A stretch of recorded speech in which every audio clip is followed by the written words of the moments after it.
Welcome back, baseball fans. Welcome to another episode of the Vintage Vegas 9 Ball, coming to you from Las Vegas, Nevada. What I want to focus on today is the Cubs lineup for this year and who I'm excited about seeing. And I'm going to go to spring training here tomorrow. I'm going to leave for spring training for a week. And the person I'm most looking forward to seeing is Pete Crow Armstrong.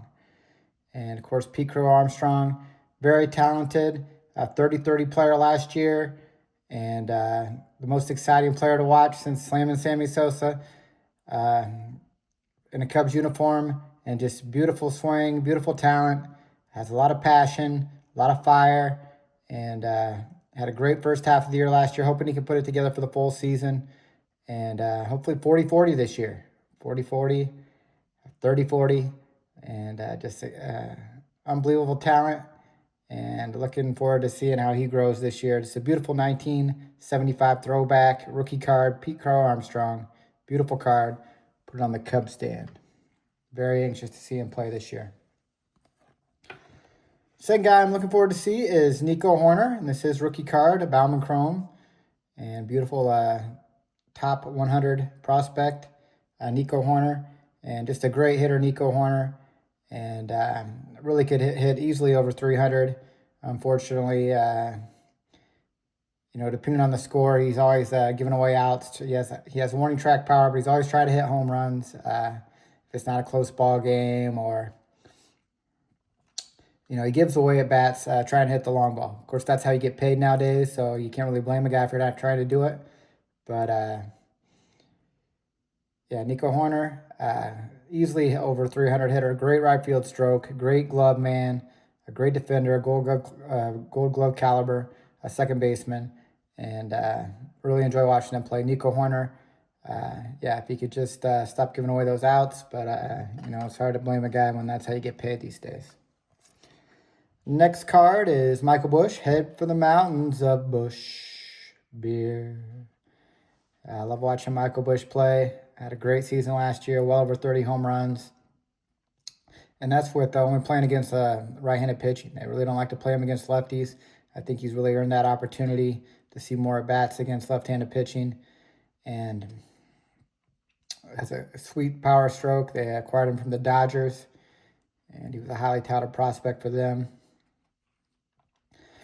And one thing I don't agree with is how he bats leadoff. I just don't understand how you bat your best power guy first. I know that's an analytical thing. He's going to receive more at-bats, but just doesn't make any sense to me to bat your best power bat first. He comes to the bat. First time he comes to bat, nobody's on base, guaranteed. And then, the rest of the game, he follows your worst two hitters, 8, 9 hole hitters. I'm just like to see a guy with that type of power get more at-bats with men on base. And, of course, the Cubs will bat him and lead off again this year, I'm sure. But I'd really like to see him down that 3-hole. Michael Busch, Head for the Mountains. Next guy I'm looking forward to seeing this year is Matt Shaw. He was, of course, our third baseman last year, highly touted prospect, and kind of struggled here, especially the first part of the year last year. Kind of got hot a little bit after the All-Star break, but tailed off towards the end of the year. And he hit almost every level. He's always hit, so I'm hoping that he will continue that here in the major leagues.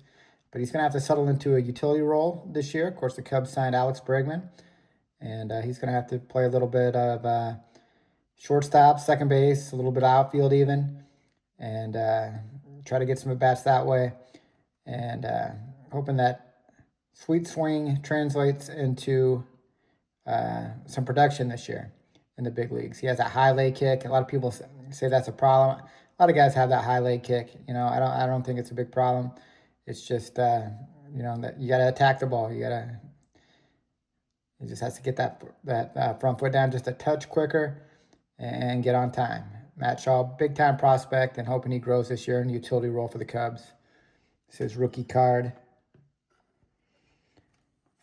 Next guy I'm looking forward to see is Alex Bregman, the Cubs' big free agent signing this year. Here he's in a Christmas card with that peppermint candy cane bat. And I saw he grew up as a Cubs fan. Kind of saw him as a child in some Cubs outfits. And anxious to see how he does in Wrigley Field. Of course, the last couple of years, the wind's blowing in at Wrigley Field, so it's a little bit more of a pitcher's park here the last couple of years. Used to be, for several years, a hitter's park, but with the new scoreboards and stuff, seems like the wind blows in an awful lot at Wrigley Field. He's not a very big guy, so hopefully the wind will be with him this year. The force will be with him. Alex Bregman here in his Christmas card, the peppermint bat. Anxious to see how he does. Next card is a Seiya Suzuki. And there's Seiya. And of course, he'll have to play a lot more right field this year with Tucker being gone. And this is his rookie card. Big time power hitter in Japan. And he had a great start last year in the first half and kind of wasn't selected to the All-Star game and kind of fell off after that. And hoping he can put it together. He has potential 40 home runs. And sometimes he'll look great in right field, and then sometimes he'll just drop the easiest ball you ever seen out there. Just a lack of concentration, really, I think.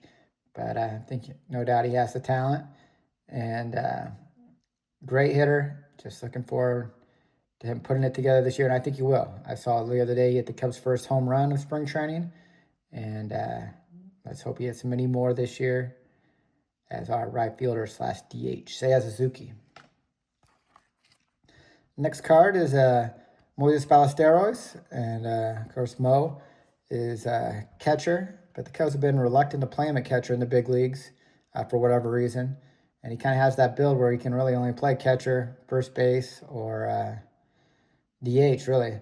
So I think he's going to get most of his at-bats this year against right-handed pitching as a DH, and has a sweet swing, and he's really hit for average, but he's a big enough guy that, hopefully that some of those balls start to go over the fence for him.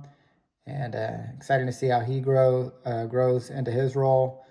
Moises Ballesteros. Big Mo. Next guy is a pitching prospect, Jackson Wiggins, that I'm looking forward to seeing.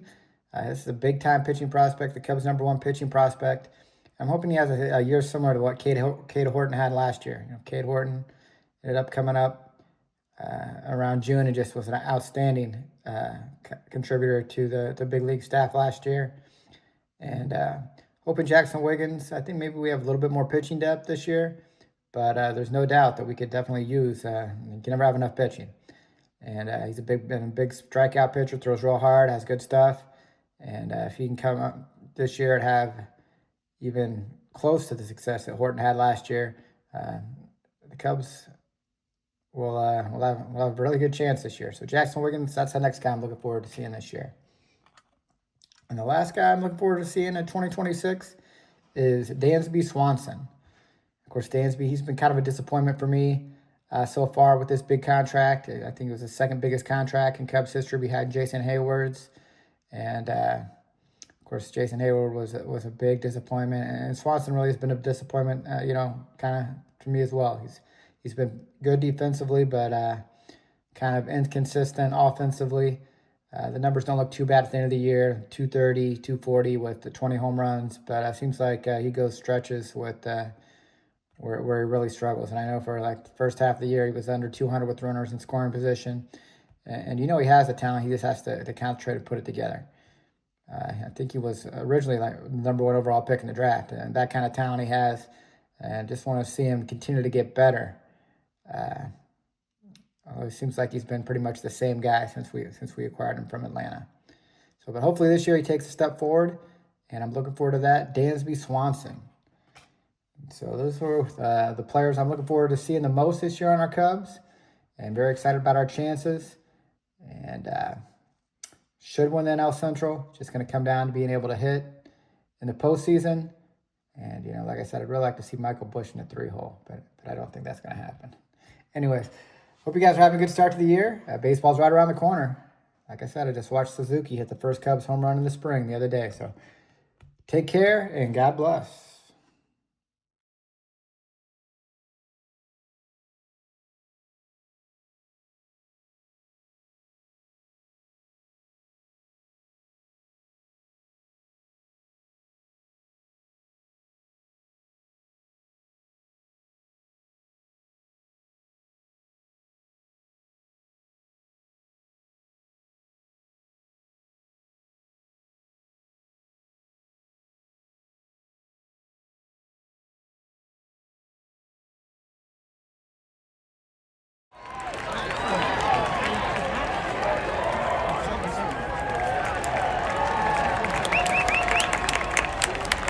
Shortstop, number 93,